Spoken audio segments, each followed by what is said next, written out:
I usually, I preached on stage a lot, and so I was thinking, like, what am I going to talk about? But then I realized the most important thing is the sacrifice. The most important thing is the blood of Christ. And the great thing about it is that it is for anyone. There is not a list of things that you need to change, a list of things that you can't have in your life to come into a relationship with God. Jesus says, come as you are. Come as you are. You won't be the same way, but come as you are right now. So he's calling for the drug addicts. He's calling for the drunkards. He's calling for the homosexuals to come to know him as a father and a God and a king. And I really started to realize this when I was in China. And I came into contact with two homeless children. They were about 10 years old. And these kids were bad kids. They were 10 years old and they were homeless because of the one child per family policy. And if you have more than one child in China, you are fined a lot of money. Most families can't afford that. So they throw the kid on the streets. And I came into contact with two of these children. Their names were Fu Hong and Wang She. And I was in that city for 4 weeks. And I spent every single day with them. I fed them. I provided what I could, everything that I had. I was like, I'm going to give these kids something that people don't. And I got so close to these kids that all the other Chinese skaters, they would call me their dad, and they would call them my kids. Every time I would go up to the skate spot that they were at, they were like, oh, your kids are here. And they'll tell them, oh, your dad's here. And I got so happy because I was like, I'm being a father figure, because these kids don't have one. These kids don't have somebody that is there to provide for them, to protect them, and to love them. Something I really struggled with was my identity as a son of God. Because I really struggled, because I was like, how can God view me as a child with all the stuff that I've done wrong? All the sin that I have had, all the things I committed while I was in the band. I would preach on stage, but I would be doing the exact opposite. I would preach a condemning message of how you should live your life when I wasn't even living that way. And that built a weight, and that built a gap between me and God, because I was so messed up. I was like, God, how can you see me as beautiful? Like, how can you see me that way? And that was shown to me through these kids.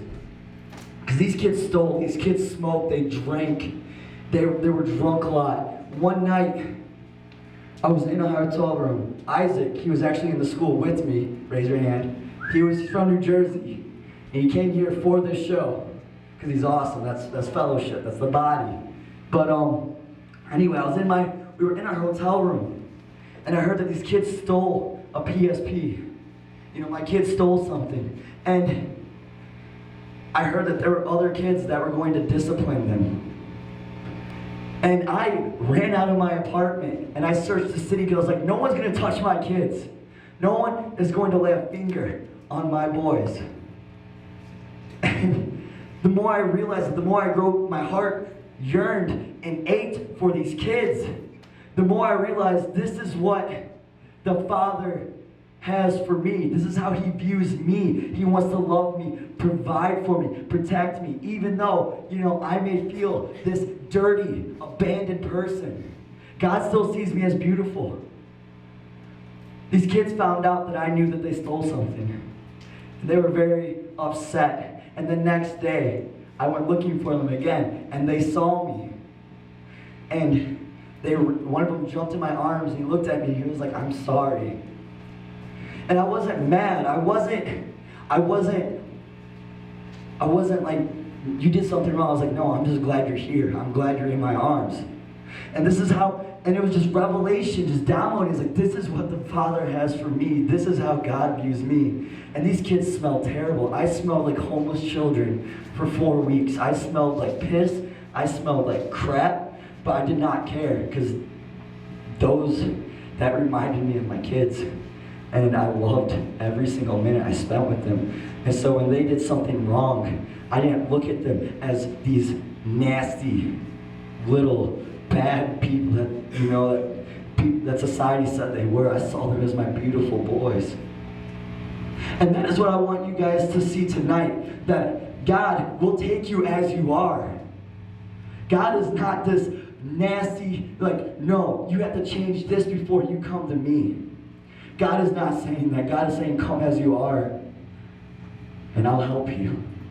I will help you. I will give you power to overcome. I will give you strength to fight your battles. That is my God. That is my King. And my King wants you.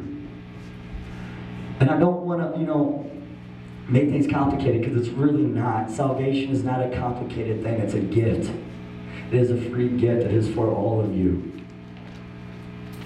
And if you guys want this gift, speak up. We'll talk. We'll get through what you're going through. Because I want you guys to experience the love I experienced. I want you guys to see what I saw. I saw what the Father was really like. It wasn't my perceived notion of what I thought God was and how he viewed me. It was what he really saw me as, and it was beautiful.